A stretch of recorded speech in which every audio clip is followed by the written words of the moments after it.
हमारे YouTube channel चिंतन institute of education में आपका फिर से स्वागत है। आज हम लोग संस्कृत व्याकरण के अंतर्गत अपने भाग 2 के अंतर्गत आए हैं। इसमें अभी जो चल रहा है आपका शब्द रूप परिचय करवाया जा रहा है।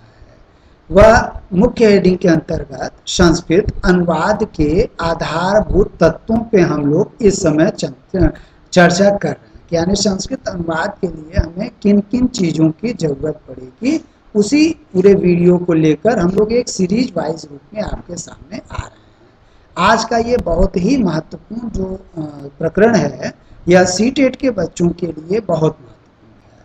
पैडागॉजी के अंतर्गत जब आप पैराग्राफ के अंतर्गत जब आप अनुवाद पैराग्राफ आता है तो उनमें इन चीज़ों की बहुत ज़्यादा ज़रूरत पड़ती है। उसी के साथ साथ टेट चूँकि तथ्यात्मक है, एस टेट, इनके लिए भी यह संस्कृत अनुवाद में जो बेसिक चीज़ें लिया जा रहा है, ये सारे क्लासेस को आधार बना के एक वीडियो बनाया जा रहा है जो आप सबके बहुत काम देगा। उसके साथ साथ जो हिंदी और संस्कृत के टीजीटी और पीजीटी के बच्चे हैं उनके लिए भी बहुत ही रोचक सामग्री यह प्रस्तुत किया जा रहा है। डीएसएसबी के बच्चों के लिए, साथ ही साथ बीटीसी के जो संस्कृत रेगुलर बच्चे हैं उनके लिए भी इस सामग्री में बहुत कुछ है। आइए देखा जाए इनके लिए हम लोगों ने इस वीडियो में क्या क्या तैयार किया हुआ है।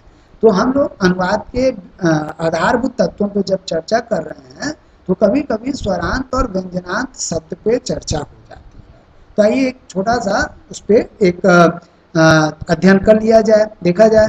संस्कृत में जिन संज्ञा शब्द के अंत में स्वर आता है, जैसे नाम से स्पष्ट है स्वरांत, जिसके अंत में स्वर हो, तो संस्कृत में जिन संज्ञा शब्द के अंत में स्वर आता है उन्हें स्वरांत या अजंत कहते हैं। जैसे यहाँ पे राम, बालक, इस तरह शब्द देखिए आपका राम, आप बोलेंगे तो राम, तो पीछे अ आपकी ध्वनि स्वर के रूप में आ रही है, तो यह स्वरांत शब्द है।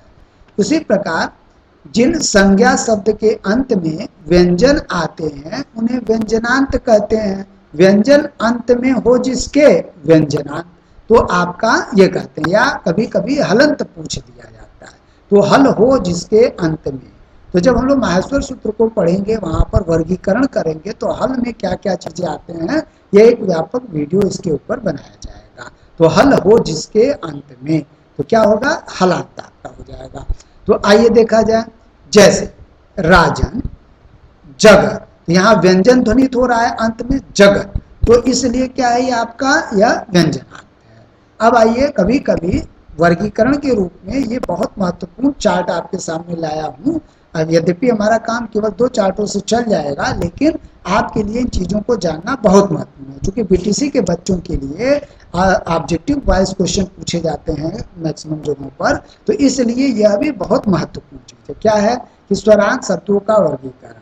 जैसे प्रश्न कैसे आते हैं, जैसे कह देगा पितृ, स्वरांत में कौन से प्रकार का शब्द है, स्वरांत पुल्लिंग, स्वरांत नपुंसकलिंग, स्वरांत स्त्रीलिंग, तो आपको बताना होगा। तो इसलिए यह पूछेगा, कहेगा क्या, एक स्वरांत पुल्लिंग शब्द का वर्णन करिए, तो आपको बताना होगा राम, है ना, या पितृ, आप इसमें से कोई भी चुन सकते हैं। तो आइए देखा जाए, तो स्वरांत शब्दों का वर्गीकरण हम प्रायः 3 वर्ग में करते हैं। नंबर 1, स्वरांत पुल्लिंग शब्द, यानी वह जिनके स्वर अंत में हो और पुल्लिंग शब्द हो, जैसे राम, पेत्र, भानु, कवि, ये आपके क्या है, स्वरांत पुल्लिंग शब्द है। उसी प्रकार स्वरांत नपुंसकलिंग शब्द, यानी स्वरांत भी हो और नपुंसकलिंग हो, यानी न स्त्री हो न पुरुष हो। आइए देखा जाए, क्या, मधु, वारी, फल। एक बहुत महत्वपूर्ण बात कि प्रायः नपुंसक लिंग से ही शब्द पे ज्यादा पूछे जाते हैं, चाहे वह व्यंजनांत के रूप में हो और चाहे आपका स्वरांत के रूप में। तो ये बहुत महत्वपूर्ण बात है, आप इसको ध्यान रखिएगा। तो प्रायः पूछा जाता है, पूछने के लिए वो सब कुछ स्वतंत्र है। स्वरांत नपुंसक लिंग शब्द, जैसे मधु, वारी, फल। फिर तीसरा वर्ग है आपका स्वरांत स्त्रीलिंग शब्द, यानी स्त्रीलिंग भी हो और स्वरांत भी हो, वधु, धेनु, मति, ये आपके वर्गीकरण के रूप में इसको किया गया है।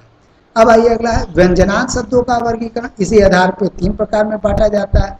व्यंजनांत पुल्लिंग शब्द कौन, जैसे राजन, आत्मन, करीन, मरुत, एक और महत्वपूर्ण बात कि यह लगभग उन्हीं प्रश्न शब्दों को यहाँ पर रखा गया है जो प्रायः परीक्षाओं में पूछे जाते हैं, लगभग किसी न किसी एग्जाम में हर बार लगभग आ जाते हैं। तो इसको आपको याद करना पड़ेगा, आप उसको क्या कर लीजिए, याद कर लीजिए। तो राजन, आत्मन, करीम, मरु, ये कैसे शब्द हैं, व्यंजनात् शब्द हैं। व्यंजनात् नपुंसक लिंग शब्द सबसे ज्यादा यहाँ से आता है।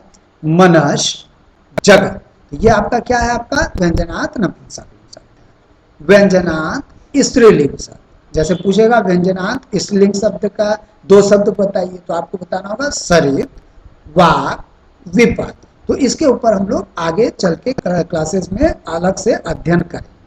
चलिए अब हम लोग देखते हैं जो बहुत महत्वपूर्ण है। अब हमें कुछ चार्टों की जरूरत पड़ेगी, तो आगे चलकर उसमें ये एक बहुत ही महत्वपूर्ण चार्ट है। आइए देखा जाए।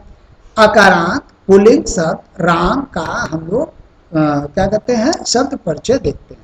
तो यहाँ पर 4 कॉलम आपके लिए बनाए गए हैं। विभक्ति का एक वचन, द्विवचन, बहुवचन। तो आइए देखा जाए। तो प्रथमा विभक्ति में राम शब्द के पूरे रूप चलेंगे, प्रथमा, द्वितीया, तृतीया, चतुर्थी, पंचमी, षष्ठी, सप्तमी, संबोधन। किस तरह से चलेगा आइए देखा जाए।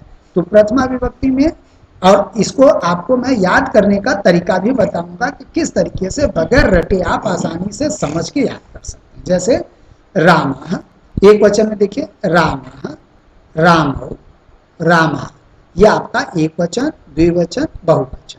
उसी तरह रामम, रामो, रामान। तृतीया में देखिए आप रामेण, रामाभ्याम, रामय। चतुर्थी विभक्ति में देखिए रामाय, रामाभ्याम, रामेभ्यः। पंचमी विभक्ति राम का देखिए रामात्, रामाभ्याम, रामेभ्यः। षष्ठी विभक्ति देखा जाए रामस्य, रामयो, रामाणाम। सप्तमी विभक्ति रामे, रामयो, रामेषु। उसके बाद संबोधन में हे राम, द्विवचन का हे रामो, और बहुवचन में क्या है, हे रामा। ये आपके क्या हैं, संबोधन के शब्द हैं। अब याद करने के तरीके के रूप में इसको देखा जाए तो इसमें क्या होता है कि द्वितीय वचन को अगर आपने पैटर्न को पकड़ लिया तो प्रत्येक वचन और बहुवचन आसानी से आपको याद हो जाते हैं। जैसे सबसे ज्यादा इसको याद करने में आसानी है, इसको समझ लीजिए। जैसे यहाँ पर आप पहले एक वचन और बहुवचन संबोधन को ध्यान से देखिए। जो प्रथमा विभक्ति का एक वचन होता है, चाहे द्विवचन हो चाहे बहुवचन, वही आपका संबोधन में राम, रामव, रामा, रामा, रामव, रामा, लगभग वही शब्द आता है। आगे आपके केवल हे जुड़ जाता है, ये आप ध्यान रखिएगा, ठीक है, लगभग वही। दूसरी बात, जो द्विवचन में आते हैं, द्विवचन के रूप में जो आपके प्रथमा का रूप है वही द्वितीय आता है। तो अगर आप कोड के रूप में याद करना चाहेंगे तो 1, 2 समान होता है, 3, 4, 5 तृतीया, चतुर्थी, पंचमी समान होता है, षष्ठी और सप्तमी 6, 7 समान होता है। तो यानी रामव, रामव। तो कुछ लोग क्या करते हैं, सरलता के लिए ऊपर से नीचे की तरफ चलते हैं। तो आपको जैसे अच्छा लगे तो आप वैसे याद करने के लिए स्वतंत्र। जैसे एक वचन के रूप में एक गीत के रूप में आता है, जैसे राम, रामम, रामे, रामाय, रामात, रामस्य, रामे, रामा, ठीक है। फिर द्विवचन में देखिए रामौ, रामौ, रामाभ्याम, रामाभ्याम, रामाभ्याम, रामयो, रामयो, है ना। बहुवचन में देखिए आप रामा, रामान, रामय, रामेभ्यः, रामेभ्यः, रामाणाम, रामेषु। यहाँ पर भी देखिए पैटर्न आपका लगभग सेम मिलता है, किसमें आपका चतुर्थी और पंचमी के रूप में लगभग क्या होता है, लगभग वही मिलता है। अब इसमें 2 विशेष चीजें हैं, ये ध्यान में रखिएगा कि राम शब्द के ही रूप की तरह किन किन शब्दों के रूप चलते हैं। इनमें से इन शब्दों के रूप चलते हैं। क्यों चलते हैं, क्योंकि ये सब क्या है, आकारांत पुल्लिंग शब्द है। तो अगर आपसे पूछ ले आकारांत पुल्लिंग शब्दों का उदाहरण बताइए 4, 5, 6, तो आप इनमें सबका नाम ले सकते हैं। ये देखा जाए कौन कौन से हैं, पुत्र, बालक, जनक, नृप माने राजा, शेष, सूर्य, खग, मयूर यानी मोर, पवन, पीक यानी कोयल, वानर, सिंह, गज माने हाथी, घट घड़ा के रूप में, देव बहुत बार पूछा हुआ है, देव और सुर अक्सर आते हैं, बालक, पुत्र, देव, जनक, ये प्रायः पूछे जाते हैं। देव, सूर, गणेश इत्यादि शब्द के रूप भी क्या होते हैं, राम शब्द की तरह ही चलेंगे। जैसे राम का है वैसे ही इनका रूप चलेगा। और एक बहुत महत्वपूर्ण सूचना आपके लिए है, विशेष के अंतर्गत रखा है कि जिन शब्दों में र, श, श, त्र, रि वर्ण होते हैं उनमें तृतीया एक वचन और षष्ठी बहुवचन में न का ड़ हो जाता है। आइए एग्जाम्पल से इसको देखा जाए।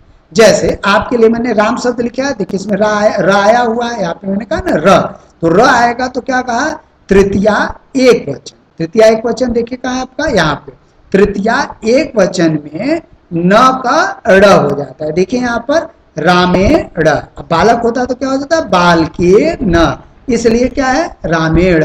ड़ क्यों हुआ, क्योंकि र आया हुआ है। तो आपके लिए बहुत ही महत्वपूर्ण है। उसी प्रकार आइए देखा जाए षष्ठी का बहुवचन, तो अगर बालक होता तो क्या होता, बाल का नाम न हो जाता, लेकिन यहाँ पे न का क्या हो गया, ड़।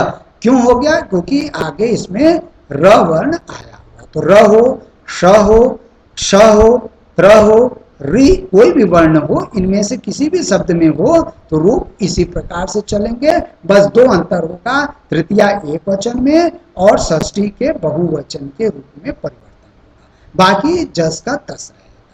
अब आइए हम आज के प्रश्न पर आते हैं। आपके लिए आज का प्रश्न है, आप बताइएगा उसको कमेंट बॉक्स में करके, क्योंकि आने वाले बैचेस के लिए बच्चे जो जिज्ञासु होंगे, मेहनती होंगे, है ना, और क्या करेंगे, श्रम करेंगे, उन्हीं में हमें चयन करने में मदद मिलेगी। और आपके नॉलेज को बढ़ाने के लिए भी ये चीजें आवश्यक है। तो आइए आज आपके ज्ञान का चेक करते हैं। बालक शब्द का तृतीया विभक्ति के एक वचन का रूप क्या होगा, तो आपको यह बताना है कि उसका रूप क्या होगा।